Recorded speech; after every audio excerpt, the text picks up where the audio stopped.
Before we get started, today's episode of the GoldCast, this is a GoldCast Hot Take Edition, is sponsored by Mechanical Pencils. Are you tired of typing? Are you tired of lead number 2 pencils? Then use Mechanical Pencils. They're mechanical. They have a little button on the top of the eraser where the lead comes out. The lead can go back in. Once they're done, you can throw them away forever. You don't need to keep them. You don't need to keep sharpening them, and then you've got all the shavings, and it's just a big mess. So when you're tired of typing and when you're tired of using lead pencils, try Mechanical Pencils, available everywhere at a store near you. Raymond, where can they find us? You can find us on our brand spanking new Instagram page at The GoldCast, as well as like us at facebook.com/The GoldCast. You can also follow us on Twitter at The GoldCast_. Make sure to add the underscore at the end of that for the Twitter handle.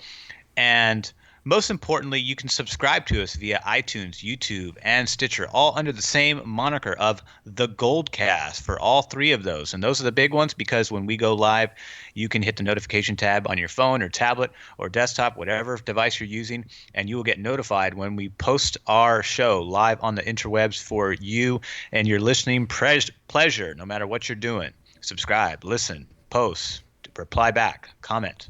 We are here listening. Boom.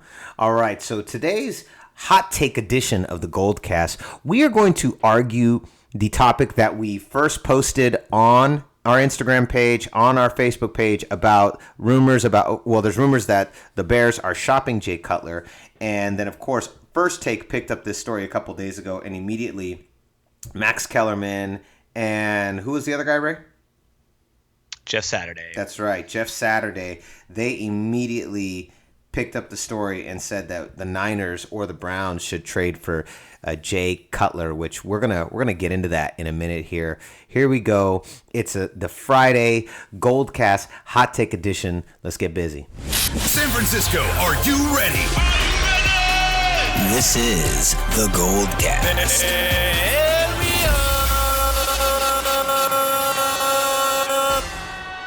Boom! Welcome to another edition of the GoldCast. We are the voice of the Bay. I'm your host, Rudy Solis III, and with me is my brother, my co-host, Raymond Solis first, baby. Boom! Here we go, Raymond.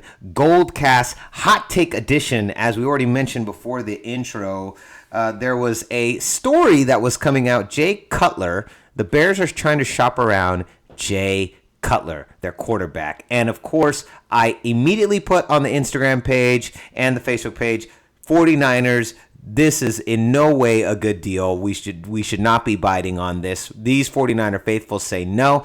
And then that same day, several hours later, on First Take, we have Stephen A. Smith, Max Kellerman, and Jeff Saturday all discussing Jay Cutler. And of course, Max Kellerman. Now, let me preface this first by saying I really enjoy the new First Take team. I love Max Kellerman. I love Stephen A. Smith. I don't always agree with everything they say, but I love their energy. I love their bombasticness. I love how over the top they are. And I love actually how poignant they are. Max and Stephen A. Smith do a lot of homework, and they know their stuff. So I respect what they have to say. Having said that, I don't always agree. Max Kellerman goes on there, and he says he talks about how that Jay Cutler is worth a 5th-round draft pick or above, and the kind of team that he needs to go to is a team that's looking for a quote-unquote tackling dummy with upside. We're going to get into that in a second. Then Jeff Saturday goes on, and Jeff Saturday says that he actually thinks that Jay Cutler's worth a 4th or possibly a 3rd-round draft pick, 4th or lower. I think I laughed when you said that. That was insane. Okay, so let's. Stephen A. Smith was the only voice of reason. He was the only one that said, no one needs to. Jay Cutler's not worth anything to anybody. So let's get into this. This is a direct attack and argument onto Max Kellerman and Jeff Saturday's side. This is our GoldCast hot take. I'm going to start off this first. Number one, okay. This is why Max Kellerman and Jeff Saturday are highly successful. I will start with that. Highly successful anchormen on a sports debate talk show and not GMs of a professional football team. I don't understand what the upside is of getting a quote-unquote tackling dummy with upside. a tackling dummy with upside. You have a team that's won 2-14 games. They're completely demoralized. They were completely demoralized by the end of this year. Then you have the Jed York fire the complete front office again, fire the head coach, the third head coach in 3 years. And now we're starting brand new, fresh. We've got John Lynch as the GM, who Jim Harbaugh also approved, by the way. We'll talk about that another day. Then we have Kyle Shanahan. It's a brand new day, brand new energy. Why are you going to bring in a quote unquote tackling dummy with upside? Here's the thing about Jay Cutler. He's never shown any leadership skills. Outside of his getting his $100 million contract, I've never gotten the impression he gives a damn about playing football. He's not very good. Our father, Rudy Jr., always says he's colorblind because Jay Cutler has the impression that he's always throwing the ball to his own team when he's actually throwing it to the opposite team. He's an interception machine. But my main thing for him, it isn't really so much his playing. It's the intangibles. It's the fact that he's not a leader. He doesn't seem to care. I never get the impression he gives a flying shit about professional football. And that's not the kind of person we want on the inaugural year of Kyle Shanahan's start as the head coach. You don't need a tackling dummy with upside. You need someone in there. You do need a bit of a stop-back quarterback, but a tackling dummy with upside and someone who, in my opinion, is demoralizing like Jay Cutler is not the answer. Totally agree. I really laughed when Jeff Saturday said that because I was like, all right, Jeff Saturday, tremendous player. He was the center for the Colts during the glory years with him and Peyton Manning. He won a chip with Peyton Manning. Great player. Always respected him. Very polite, very professional, consummate pro. But there's a reason why, just as you pointed out, you're paid to sit and commentate about football via ESPN versus getting paid to sit in a conference room with a bunch of NFL executives discussing the trade value or monetary value of any given player, new or veteran. And you just proved it when you said, yeah, I think he's worth a 4th or 3rd round pick. No, he's not, Jeff Saturday. Thank you. Go enjoy your Saturday tomorrow because this is not the day that you should be talking about sports in this manner. In terms of value evaluation, no, absolutely not. This is very similar to the conversation that was today on First Take when they were talking about Colin Kaepernick and that he had a good meeting with John Lynch and Kyle Shanahan. He left excited, and they are being open and honest with him. At the same time, there are details of the conversation that are going to remain sacred. Granted, that's a given. Jay Cutler is the worst decision that you could. In fact, you have a better chance. The point I'm trying to make is that you have a better chance keeping Kaepernick as that quote unquote stopgap than Jay Cutler. He's a better choice. And let's look at some of the numbers of Jay Cutler. He has thrown double-digit picks in 7 of his 10 NFL seasons, including 2 of those years within that 7 that he led the NFL in interceptions. He has never won. He's only won over 500. He's only been over 500 for 3 out of his 7 NFL seasons. In fact, the last 5 years, he's won 6 or less games in each of those seasons. He was injured this past season, but at the same time, he only won 1 game of the 5 that he played. So this is a guy who has been grossly inconsistent for the majority of his career. And his interception ratio, granted that Colin Kaepernick has thrown single-digit interceptions in every single year of his career, except for 1 season. That was in 2014 when the Niners were 8-8. He threw 10 picks that year. Other than that, this guy has mostly protected the football, and that's that's a really good thing to have. Granted, Jay Cutler's played 10 seasons. He's thrown 146 interceptions in 10 years. Colin Kaepernick's only thrown 30, but by comparison, let's break down the numbers. So Colin's thrown 30 picks in 6 seasons. That means that in order to match Jay Cutler, he would have to throw 114 picks over the course of the next 4 seasons in order to match Jay Cutler. That ratio is insane. That's insane. There's so many. So he's thrown. Hold on, Raymond. He's thrown 30 interceptions in 6 years. Is that what you said? Colin Kaepernick has. Yeah. That's an average. Jay Cutler's thrown 146. So that's an average of 5 interceptions a year. 146 over 10. That's an average of 14.6 a year, or 14 a year. Yeah, and just as I pointed out, he's thrown double-digit picks in 7 of his 10 NFL seasons. His rookie year, when he played the least, he threw 5 picks. That was his best year. Although he threw 5 picks this year too, but that was only playing 5 games. He also only played 5 games in his rookie season. So if you keep him to a 5-game minimum, you'll get a good touchdown interception ratio out of Jay Cutler. So, this is a terrible decision, and my response to this is simple. Not only do the statistics tell a larger picture of what Jay Cutler is really all about. Obviously, Stephen A. had a really good point talking about the other aspect of being a quarterback, the leadership qualities, the personality qualities, the temperament qualities of a quarterback that Jay Cutler obviously lacks largely. Colin Kaepernick has actually matured in that category, believe it or not, and he's won the respect of his teammates more so than he did during his 3 NFC championship runs with Jim Harbaugh, I would argue. That's what I see in the locker room anyways. Nobody really talks bad about him. Even in last year when there was a lot of more negative press talk, there was a lot of controversial talk in his protests before the games. Despite all of that, everybody seemed to still remain glued together despite all the adversity, despite only winning 2 games. He won a leadership award. He won some sort of leadership he even award. won an award. Yeah, exactly. Yeah. So, I mean, to me, the answer remains just as we spoke about last week. Colin Kaepernick is your answer to bridge the gap between your building process now and when your franchise future quarterback comes into the equation.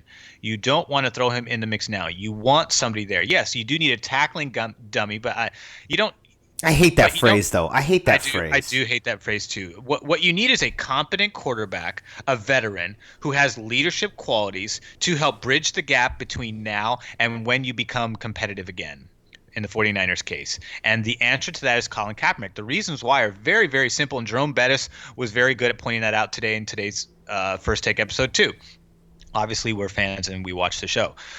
And this is why I love Jerome Bettis. He's been one of my favorite players for a really long time, going all the way back to Tecmo Super Bowl days when I used to play with him on Pittsburgh. Jerome Bettis is great. And he was saying that, look, Colin Kaepernick is a competent quarterback who's more than capable, who's won at almost at the highest level, was one play away from doing that with the Niners and almost one play away from going to back-to-back Super Bowls. So clearly obviously you need a supporting cast to continually do that, but at the same time, he was one of the nucleus parts that contributed to that success. And so here's the thing. Here's what happens. What do you get with Colin Kaepernick? Why am I making this case so strongly when there's so many people that just want to see Kaepernick go? Well, here's the point. We are 2-14. We have to rebuild again.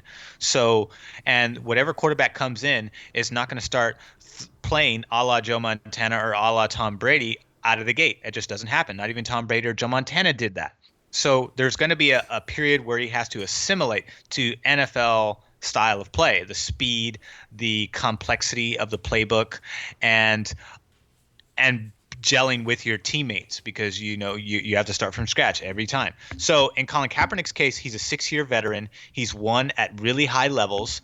He knows all the pressures that come with his position at this point. He's also more mentally mature now than he's ever been in his entire career. He was arrogant and very stubborn in the early parts of his career. That was very evident. The chip on your shoulder, I have something to prove. I think at this point he's like, I just want to play because I love the game and I want to do a good job, and I'm still going to be competitive. But at the same time, I realize that I'm 6 years into this and I don't have a lot of time left, so I got to be smart about the time that I have left. I get that from him. That's the impression I get. If it wasn't like that, then he'd have opted out of his contract a long time ago and said, screw this, I'm out of here, and just kind of pouted his way out the locker room figuratively and gone to free agency. He didn't do that. Why? Because he knows that there's some value here. Why go start fresh on some crappy team or perhaps a veteran team as a backup when I can kind of finish what I started here? And so here's the positive. So if you keep Kaepernick, you have somebody, just like I said, who is competent, who has been through numerous offensive playbook styles, in Harbaugh to Jim Tomsula to Chip Kelly, all different styles, and now Kyle Shanahan. If you stay, you're going to help this team, because Kyle Shanahan's not going to say, I'm just going to rewrite a playbook and you're going to have to figure it out. No, he's going to say, you know what? I see your strengths. I'm going to tailor this offense around those strengths. And then you can pick up the other pieces of the part that are new to you. But for the majority, this playbook's going to be very familiar to you because it's going to be tailored around what you do best. And all you have to do is just memorize all the stuff that you don't that's not familiar with you, and then put it together with the stuff that you do know. And then boom, we have a seamless transition. Now, what happens if you get a brand new quarterback into the equation? Not only does the quarterback have to learn a brand new playbook that is NFL caliber playbook, meaning it is far more complicated than anything he studied at college, but he's going to have to also adjust to his teammates that he's just meeting for the first time. And he's also going to have, more importantly, he's going to have to adjust to the defensive speed of NFL teams, which is much more harder. So he's like, I have to acclimate to NFL defensive speed. I have to acclimate to all my teammates that I don't know. I have to establish relationships with all those teammates, especially my wide receivers. And I also have to learn this playbook that is really complicated and beyond anything I've studied in college in terms of football. So that's way more assimilating that a player is going to have to do, which is going to create a much more difficult transition versus if we have a Colin Kaepernick who can help groom him and help establish some of the pieces there with him, with the new guy. He's not only that, Raymond, not only that, we just had an earlier podcast earlier this week, a GoldCast about that. From everything we've read and all the research that we've done, there isn't a quarterback that's capable of doing it in this draft anyways. So we're not going to – I don't think we're picking up a quarterback that's ready to start in this draft. I think that, again, you and I both hold to it. I know keeping Cap is a controversial, very divisive topic, and I'm sure we're going to hear about it in the comments on YouTube or on Facebook, whether or not the faithful agree. That's all good. But either way, I understand your point. And I agree with your point. And I think the bottom line, if we're bringing it back to Jay Cutler for a second, he doesn't show even the necessary intangibles to show that he's even worth being a stopgap quarterback for 1 year, or as Max Kellerman calls him, a tackling dummy. I think a tackling dummy in practice is about all he's worth. But putting him on the starting lineup, game one of the 49ers inaugural season with Kyle Shanahan as a head coach is not the way to go. And that is not the kind of leadership or complete lack thereof leadership you want to have if you're going to be starting off this team. That's not starting off the team in the psychological place you want them to be. You're putting them in with a quarterback who seems to accept and strive for mediocrity and doesn't really seem to care. That's not the kind of person you want leading a bunch of young guys who are in the beginning of a very intense, complete reboot and rebuilding process. Do you agree with that? I do agree with that. Jay Cutler at best is a backup. He's a Blaine Gabbert. He's a Christian Ponder. He's a Thad Lewis. He's all those guys. That's what he is. That's all he is. And at this point, I wouldn't even keep those three guys because they're saying like, hey, Matt Schaub might come over. I think if Matt Schaub came over, that would be great because Matt Schaub is a Pro Bowler. He's won. Yeah, I'm fine with Matt Schaub too. There's familiarity there, so I think that helps sell the transition to me. Helps sell the trade or the acquisition. That's easier to me. So, but you still need a bridge. You need a bridge. You need somebody that's going to help bridge the team from now until when they're competitive again. And Colin Kaepernick's the best answer. Now, people are saying like, okay, well, what about the contract? Well, that obviously is going to be a huge. That's all the stuff that we're not hearing about in terms of how these meetings are going because we're getting vague, 2-sentence answers about this. So we're not getting the details of what's happening in these meetings, and we never will. But one of the topics of discussion, I guarantee you, is going to be the financial aspect because at this point they're saying, hey, Colin, we love you. You're great. You're a terrific talent. We've seen what you've done in the past. We know that capability is within inside you. But at the same time, based on where we're at now, based on the level of play we're seeing that you have been exhibiting, despite the fact that some of your supporting cast members are not as good as they were, you're still not. This doesn't necessarily merit the paycheck you're getting. So in order to make this work, you think there's another restructuring ahead in line possibly for this? There has to be. I would guarantee it. I would bet on it. I would bet everything I've got on it because that's the way it has to be. That's the way it has to work now. Even though don't we technically have $80 million on the books? We do, but here's the thing: Colin's not playing, and we're not the team that can afford that kind of guy. In the future, we can, when all the other pieces are coming into play too. But this just mathematically doesn't make sense. Financially, it doesn't make sense. Colin Kaepernick has not been that quarterback in a few years now, and at the same time, to be fair, it's not all on him. That's totally a fair argument. So here's what happens: if he decides to play ball. And I think him switching agents is a sign to that he's willing to negotiate. He's like, hey, I'm going to get rid of this guy. I'm going to get a new guy. We're going to come in here. We're going to let's figure something out. That it's guessing. I'm no expert. I don't pretend to be. But to me, it looks like a potential sign that he's open to negotiate. The fact that he's still on the team and hasn't voided his contract is another sign that he's willing to stick around and negotiate. He obviously knows that that's going to be a part of the deal. So if he sticks around and says, all right, I'll void the contract and hit free agency, then he's gone. But if he doesn't, decides to stay, what happens is the Niners then void his contract and then restructure it and say, hey, we're going to void your contract now. We're going to restructure it. We're going to give you some money. We're not going to give you everything that you would have gotten the previous deal, but we're going to give you a good chunk of that anyways. I would say, like maybe half of that is fair. Could be even less. Who knows? I don't know what John Lynch's negotiating skills are like, or how well versed he's going to be in that part of it. I know Parag Marathe is going to be involved in that part too, but at the same time, that's going to be a part of it because a lot of money has to go into the rebuilding of this team. Colin Kaepernick's not the future. He's a interim piece right now. That's just how it is now. We're past his prime. He had his 3-year moment in time, and it didn't pan out the way we wanted to. He has been loyal to the team and has stuck through some pretty bad regimes, and I think he deserves to at least finish out and bow out gracefully. And I think I agree with you. I think given his length on the team and how long he's been there, he is still the current answer. Back again, and then we've got to go because we're really cutting it close now. Jay Cutler is not the answer. We agree. Love you, Max Kellerman. Thank you, Jeff Saturday, but no way. I'm on with Stephen A. Smith all the way on this. He is not the answer. He has in no way shown any reason why he is even capable of being on the starting lineup of the 49ers team come next year or come this year at the beginning of the season. On top of that, I agree. I think Cap is your best bet at this point, or possibly another vet like Matt Schaub. There is no one on the draft. There is no one on the draft horizon that is ready to go this year behind center. I agree with all that. So you certainly don't need to be giving up draft picks late or mid-tier for a 10-year NFL quarterback who's never really accomplished anything. Besides that killer contract that Mark Trestman gave him. Mark Trestman was a terrible head coach. He's not a very good offensive coordinator. He was fired from the Ravens last year. He's not good at coaching professional football unless it's like arena football. I think he was pretty decent at it. Is it arena or CFL? I don't remember. It doesn't matter because I don't care what Mark Trestman does. Anyways, that's pretty much. His agent's great. He's great at hiring agents. There it is. I mean, awesome. Honestly, Mark Trestman's probably his biggest ability is to make Jay Cutler rich. That was his strongest ability as a coach. Other than that, real quick, Ray, like 2 more minutes. We've got to go.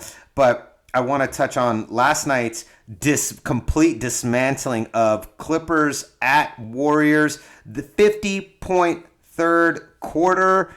Draymond Green does get ejected again, and of course the trades and even our talk shows like First Take are talking again. Is Draymond a liability? It makes me laugh because we're like a week ahead of this curve. We were already talking about this at the beginning of the week, and now a week later, people are now catching on to this story. Do you think he is still a liability? I was so happy about the 50-point quarter, but then he doesn't get ejected. I'm sorry, I might have known he got another tech. He gets another big tech, and there's this big blow up on the side of the court and with the bench. And I just want to hear your thoughts really quick on A, the 50-point quarter, and B, Draymond Green, and then we got to go. This is what the 50-point quarter tells me is that the Warriors. First of all, the third quarter seems to continue, just like last season, continues to be their strongest quarter of any game. Their fourth quarter is probably their weakest quarter, but that's usually because they have an enormous lead and they start to bring in their second and third stringers just to kind of hold them off enough to keep the game out of reach. But But in terms of Draymond, I don't know. I don't think he's a liability. I think this is the same thing we saw, although the tech numbers are down by comparison, but at the same time, and also the other thing to keep in mind, folks, is that the tech count, all of that resets for the playoffs. So it's a completely brand new slate for him. So none of that will carry over. So that's the good news. At the same time, I think right now he's just going to be Draymond. Draymond is Draymond, regardless. Even though we had this conversation before, and I think that he's capable of controlling his emotions on the court. He's a completely different beast. Larry Bird was the same way. He was ruthless on the court, completely nice butterfly off the court. The way him and Magic Johnson was a good example, because on the court they seemed to hate each other, but outside the court, Larry Bird was instrumental in helping counsel with Magic Johnson when he was going through some tough times, and Magic Johnson was in tears because of that, because he was like, oh my God, he was taken aback. He thought like, oh, I thought this guy didn't like me, but it's all left on the court.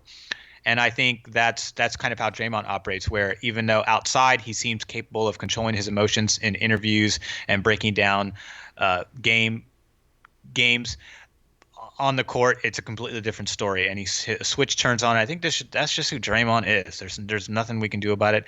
The good news is it'll all reset in the playoffs, and I think because he still has the finals game 5 stuck in his head, he'll use that once he gets into the playoffs. He's not thinking that right now. He's going game to game to game, which is what he says in his interviews, which is what they all say, because Kerr keeps him in line. But once they get into the playoffs, that's going to be looming in the back of his head. I think he'll check himself appropriately or accordingly once they get to that level. But before then, until then, we're just going to continue to see. Yeah, exactly. We're going to see typical Draymond. He's still going to turn it up in the playoffs, but he's gonna control himself to a degree till he gets to that edge, and that's when he's going to help, and that's when he's going to taper it down a bit, because he knows if he doesn't, he could lead to another situation where he gets ejected in the finals or suspended. Well, there it is. And then again, 50-point quarter. Steph Curry is raining threes. KD with some really killer clutch threes himself, and then of course you got that Sean Livingston super block that came out of nowhere. I'm not a big fan of the Clippers. I've never been a big fan of the Clippers. As you guys know, I'm a San Francisco born and raised native. I live in Los Angeles. I do not like the Clippers at all. They're just not a team for me. There's no rivalry. No, there's not a rivalry when you lose 9 straight. No, not at all. Raymond, where can they find you? You can find me on Twitter at Ray Solis. Boom. You can find me on Instagram and Twitter at Rudy Solis 3rd, Rudy Solis 3RD. Don't forget, check out our brand new Instagram page. You'll see those posts that we referenced with Max Kellerman and First Take and Jay Cutler. It's all there on our Instagram page at The GoldCast. You can also find us on Facebook.com/The GoldCast, YouTube.com/The GoldCast, iTunes and Stitcher, and of course Twitter at The GoldCast _. So concludes another edition of The GoldCast. We are the voice of the Bay. I'm your host, Rudy Solis III, and with me is my brother, my co-host, Raymond Solis I, baby. Boom. We'll see you next time. Same GoldCast time, same GoldCast channel. Fuck Jay Cutler. This is The GoldCast.